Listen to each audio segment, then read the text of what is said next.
Olá, eu sou o Joadir e dando continuidade aos vídeos sobre a saga Operação Cavalo de Troia, eu hoje vou falar da prisão de Jesus no meu 11º vídeo. Bom, então Jesus sai lá da clareira, lá do Getsêmani, e vem, acorda os 3 discípulos que já estavam dormindo de novo, João, Pedro e Tiago. Ele vai para o acampamento, onde estava lá mais de 60 pessoas, segundo o cientista, armados, né? E para proteger Jesus, ele chega ali e pede que todos aqueles que estavam acordados, tinha os gregos e os discípulos, né? E pessoas, mulheres e tal, pessoas que o acompanhavam. E ele falou, vocês durmam. E ele sai, porque o mensageiro de Davi Zebedeu, havia falado que o pessoal estava vindo, o pessoal os soldados e o pessoal do templo, os soldados do templo e os soldados romanos, estavam vindo para prender Jesus. Eles estavam ali, os mensageiros do Davi, para dar essas informações, né, privilegiadas e tal. Então Jesus sabia disso. Aí Jesus sai em direção a eles. Lá justamente eles vinham pelo Cedron, tinha outras entradas, né? Mas eles vinham pelo Cedron ali, puxando, o Cedron era um leito do rio seco. Eles passam pela ponte de noite, né? Era 1h30 da manhã, 1h30 da madrugada, naquele dia 6 de abril, naquela sexta-feira. E as tochas, né, acesas e tal, identificavam eles. E o cientista procura uma árvore alta, uma oliveira alta e forte e grande, né? E larga, e sobe nessa oliveira, e dali, ele escondido entre as folhas, ele consegue documentar tudo, né? Ele estava ali para isso. Segundo ele, estava a cerca de 10 metros, menos de 10 metros de Jesus Cristo. Então ele via perfeitamente o que estava acontecendo ali. E nesse momento ele viu que uma das pessoas, de cabeça baixa, de capuz, se adiantou da tropa e foi de encontro a Jesus. Era Judas. Mas ele, quando foi chegando perto de Jesus, Jesus Cristo se desviou dele e foi de encontro à tropa. E enfrentou os soldados e falou: que buscas aqui? Com a voz forte que ele tinha, né? Que buscas aqui? Aí o centurião, o chefe do grupo ali, era dos romanos, né? Era um centurião. Um centurião é o líder de uma centúria, cerca de 100 soldados romanos. E ele fala: Jesus de Nazaré. Então Jesus avançou para ele, com 1,81 m, e eles tinham cerca de 1,60 m, a maioria ali. A altura média deles, principalmente dos hebreus, era de 1,60 m. Jesus avança para ele, de noite, né, iluminado apenas pela lua, e fala: sou eu. Nisso, o grupo que vinha atrás do centurião, os soldados que vinham atrás do centurião, eles vinham em fila indiana, ele se afasta rapidamente. O da frente se afastou rapidamente com aquela voz potente de Jesus e aquele avanço de Jesus, e derruba todo mundo que estava atrás dele, um grupo, né? Todo mundo não, mas um grupo que estava atrás dele, alguns caíram, tochas foram para o chão e tal, e o centurião já se posicionou para exemplá-los, né? Carregava sempre um pedaço de pau na mão, né? E um bastão, né? Que o cientista chama de bastão. E aí eles se levantam e tal, né? Simplesmente foi isso. Não foi nada de misterioso, nada de diferente disso. Eles apenas se assustaram, segundo a visão do cientista. Eles eles voltaram-se rapidamente e derrubou todo mundo, derrubou aquele grupo todo.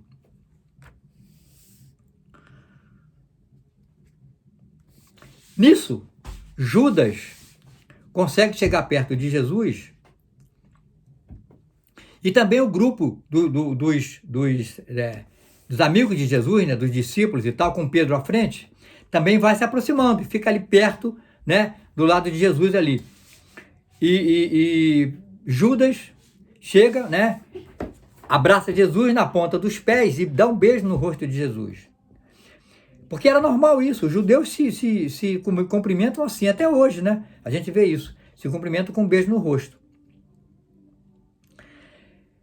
Ele tinha combinado isso com o grupo lá do Sinédrio, né? O pessoal lá que ele chegava, aquele que eu beijar é o mestre. Então identificou ali perfeitamente Jesus. Aí Jesus, ele fala, né? O Judas, quando beija Jesus, ele fala: saúde, mestre e guia. E Jesus, com toda calma, embora a situação não permitisse, né, uma pessoa normal ficar calmo em vista de sua prisão, Jesus fala: amigo, não basta fazer isso e ainda queres trair o Filho do Homem com um beijo? E vira-se para o centurião e fala: a quem procuram? Aí o centurião repete: Jesus de Nazaré. Aí Jesus fala: já te disse que sou eu. Portanto, se procuras a mim, deixa que os demais sigam o seu caminho. Estou disposto a acompanhar-te. Isso é amizade. Isso é ser amigo. O problema era com ele e não com os discípulos. Então, abandone, deixa eles. Prendam a mim apenas. É a mim que vocês querem, então eu estou aqui. Vou te acompanhar, pô. Nisso, o cientista chama de Sírio, né? Um sírio. Malco, que é Malcus, né? Malco, ele fala, se adianta com uma corda para prender Jesus. E nesse momento, os discípulos sacam das espadas e antes de Pedro sacar da espada, o centurião já estava pronto para tacar o bastão em Malco, porque quem comandava ali era ele, não era o pessoal, o soldado do Sinédrio. E eles não se gostavam, né, cara? Os romanos estavam ali, tinham invadido, né? Toda aquela área estava sob o domínio dos romanos. Mas a terra era deles. Eles é que eram dono daquilo ali. Eles é que eram os donos, os nativos. Então, esse corpo estranho, esses soldados romanos, eram inimigos deles. E eles também eram inimigos dos soldados do Sinédrio. Aceitavam eles, porque eles eram autoridades também ali do templo. Então eles aceitavam, mas não se gostavam. E ele já ia bater no Malco, porque ele não tinha dado ordem para prender Jesus, para amarrar Jesus. E Pedro vem e, com a mão esquerda, segundo o cientista, taca-lhe a espada na cabeça de Malco. Malco se desvia, e o cientista fala que se ele não fizesse isso, rachava a cabeça dele no meio. Então a espada roça a orelha direita de Malco, o rosto, né? A espada passou por aqui e pega no ombro também. E Jesus pede para que Pedro guarde a espada. Ele fala aqui, ó, Pedro, embainha a sua espada. Quem quer que desembainhe a espada, morrerá pela espada. E o centurião, então, mandou que prendessem também os discípulos. E eles, se mandaram. A ordem foi para prender, os romanos já foram para cima e eles se mandaram. Profundos conhecedores daquela área, eles se embrenharam nas oliveiras, no olival, e se mandaram. E os discípulos e os romanos não conseguiram botar a mão neles. Eles sumiram. Então Jesus fala o seguinte. Jesus sara, né, o Malco ali, Jesus vai lá e cura a orelha do Malco com a mão direita, que não tinha cortado a orelha, não tinha decepado a orelha. Tinha tido um corte na orelha, a espada passou por aqui e pegou no ombro. Então Jesus cuida da orelha dele, estava sangrando muito. Jesus estanca o sangue e também no ombro, cuida do ombro dele e tal, tudo bem. Fica o sangue estancado ali, aquilo ali para Jesus, aquilo ali foi uma moleza, né? E o cientista diz que não consegue conversar com o Malco, não consegue encontrar o Malco para saber, exatamente para ver a profundidade do corte e tal. Ele não consegue ver isso. Mas de lá, ele consegue ver que Jesus tinha estancado o sangue e tal, tal, tal.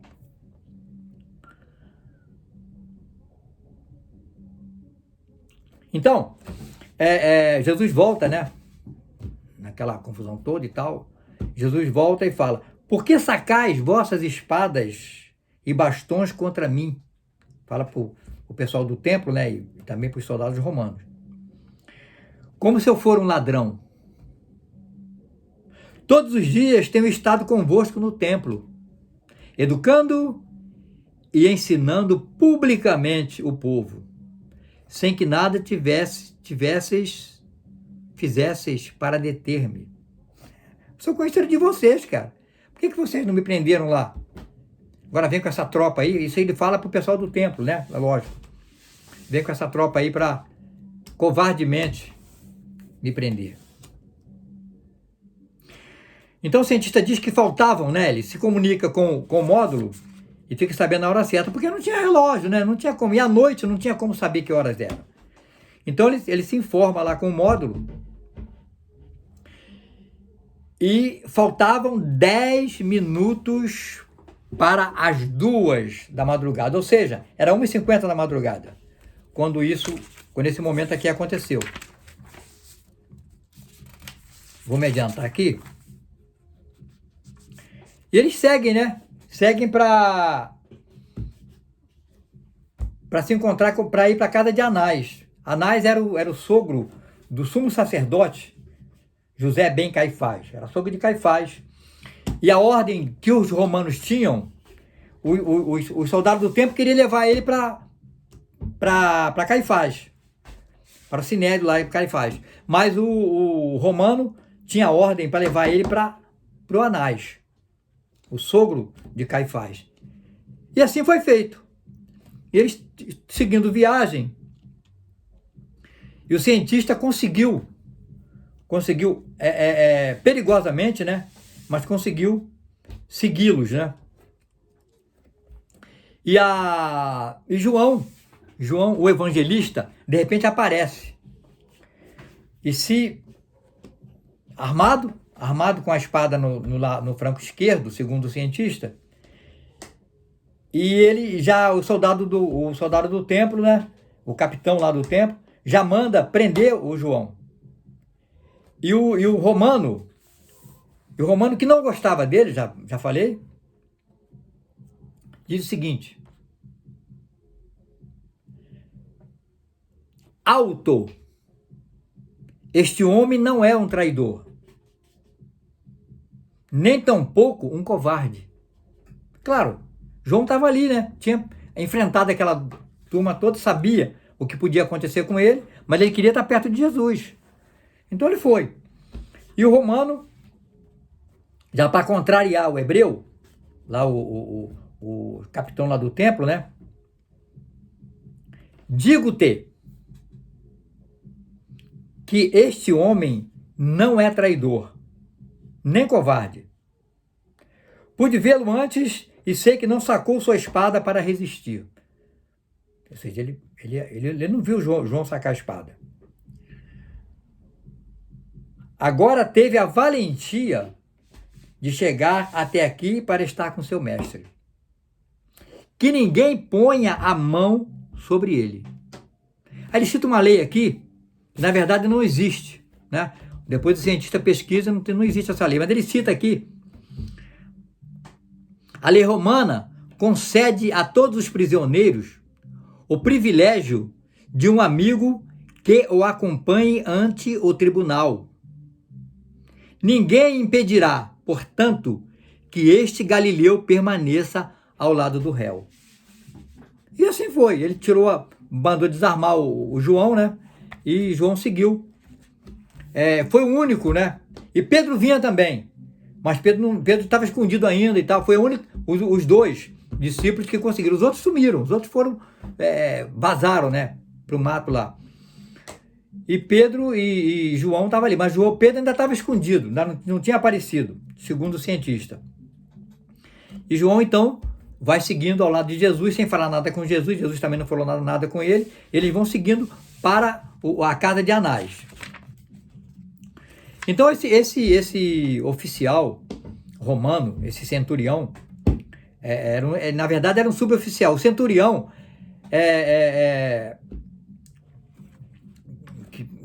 tinha dado a ordem de prisão e tal para Jesus. Esse que falou da lei e tal também, ele tinha o nome de Arsênios. Esse nome vai ser muito citado daqui para frente, porque o cientista faz uma visita a Pôncio Pilatos antes da crucificação, muito antes. Ele vai lá e então se apresenta como vidente, astrólogo, etc. Isso aí não mencionei, nem é preciso. Ele se apresenta lá como astrólogo e conhece o Pôncio Pilatos e tal. E ele consegue que Pôncio Pilatos permita que ele fique lá, né, que se apresente lá nesse dia. Entendeu? Porque ele sabia tudo o que ia acontecer, né? Tá na Bíblia. Ele sabia de tudo. Então ele tinha que estar ali para documentar tudo. Ele consegue isso com a lábia do americano. O cientista estava ali para isso. Ele consegue que Pôncio Pilatos o permita. Então, nessa visita que ele faz a Pôncio Pilatos, junto com José de Arimateia, que era amigo de Pôncio, foi José de Arimateia que conseguiu essa entrevista, ele conhece esse romano, né? E sabe que o nome dele é Arsênios. Ele vai ser citado de vez em quando, esse nome, Arsênios.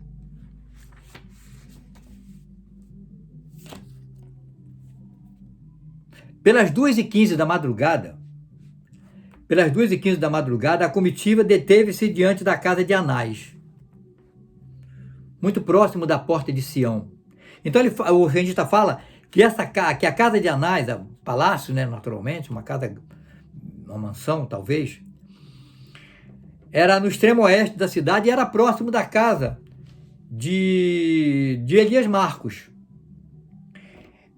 A casa de Elias Marcos vai ser usada, depois eu vou falar sobre isso, vai ser usada como esconderijo dos discípulos. Os discípulos, depois que se acalma tudo, eles voltam e se escondem ali, justamente naquele salão onde foi feita a última ceia. Mas isso é para depois.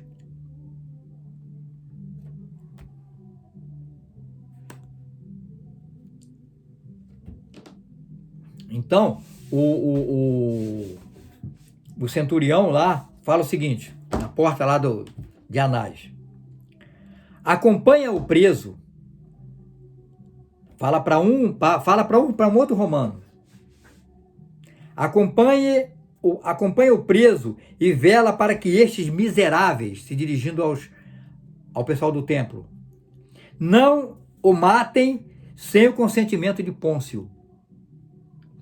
Evita que o assassinem e faz com que este Galileu, referia-se a João, seja permitido acompanhá-lo e todo o tempo observe bem quanto suceda.